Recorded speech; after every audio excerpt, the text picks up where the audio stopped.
Shivanshu recording studio Banawar Bishunganj.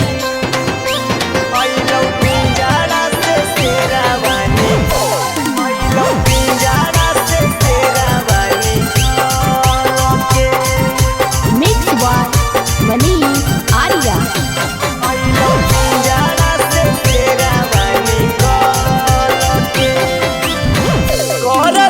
छोड़ी तोर खत्म अब खेल गे, ढेर दिन से रुकल ही हो नहीं बेल गे। कर देव छोड़ी तोर खत्म अब खेल गे, ढेर दिन से रुकल ही हो नहीं बेल गे। उड़े के हो जेता न उड़ू छल के जान बचतौ न रही हाँ संभाल के अइलौ पिंजरा से शेरवा निकाल के जान बचतौ न रही है संभाल के अइलौ पिंजरा से शेरवा निकाल के।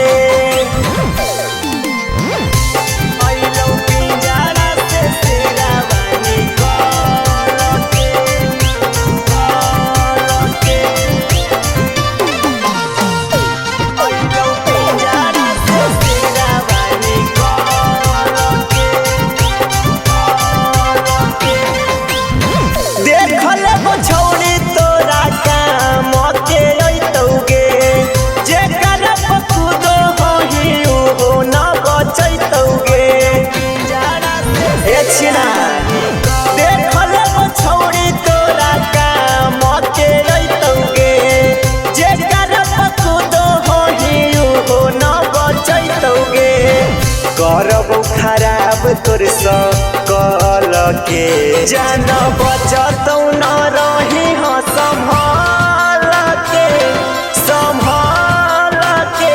अइलौ पिंजरा से शेरवा निकाल के जान बचतौ न रही है संभाल के अइलौ पिंजरा से शेरवा निकाल के।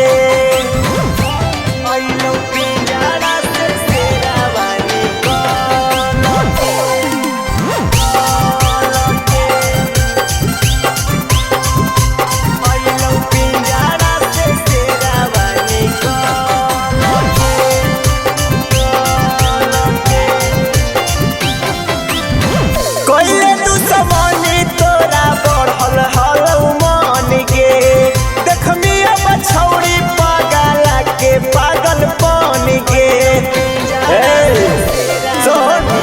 कोइले दुश्मनी तोरा बढ़ल हलौ मन गे, देखमी अब छौड़ी पागल के पागल बन गे।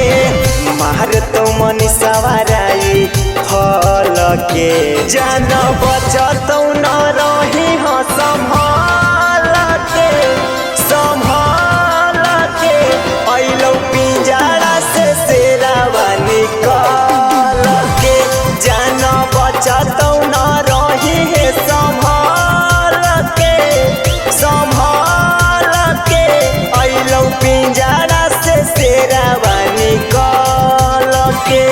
Shivanshu recording studio Banawar Bishunganj.